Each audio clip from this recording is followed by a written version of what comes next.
What if the person assigned to save your life was secretly deciding when it would end? Hospitals are meant to be places of healing. But in the summer of 1974, one Virginia hospital became something far darker.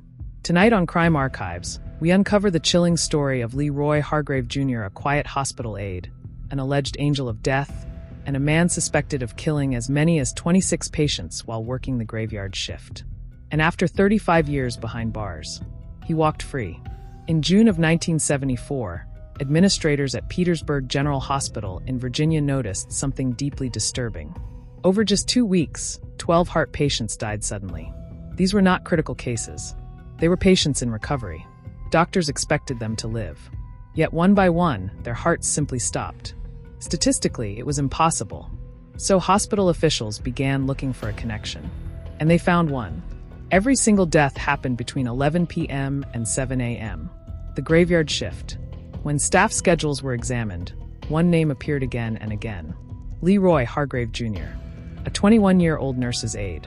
Even more alarming in most cases, Hargrave was the one who called the code blue. Out of the last 31 emergency alerts, he initiated 26 of them. 84%. Another impossibility.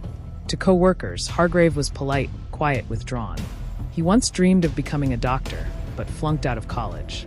He told classmates he was dying of leukemia, a lie his parents later denied. He staged fainting spells, wore fake medical tubing, and craved sympathy and attention.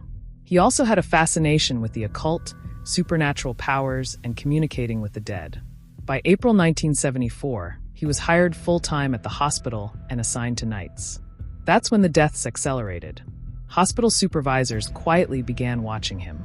But before they could stop him, 5 more patients died. The final victim was Josephine Thomas, a 73-year-old retired schoolteacher in good health and nearing discharge. A nurse later testified that Hargrave was the only staff member near her room moments before she suffered a fatal medical crisis. Blood samples were sent to the state lab.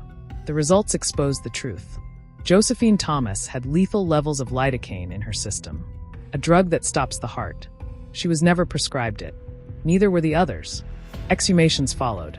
5 more bodies tested positive for fatal lidocaine doses. The killer had been injecting it directly into 4 lines. And Hargrave had access. On August 14, 1974, Leroy Hargrave Jr. was arrested for murder. At trial, 29 witnesses testified. 2 surviving patients described Hargrave entering their rooms, turning them away, and injecting something into their IVs. When questioned, Hargrave repeatedly answered, "I don't remember." The jury deliberated for just 2 hours. He was found guilty and sentenced to life in prison.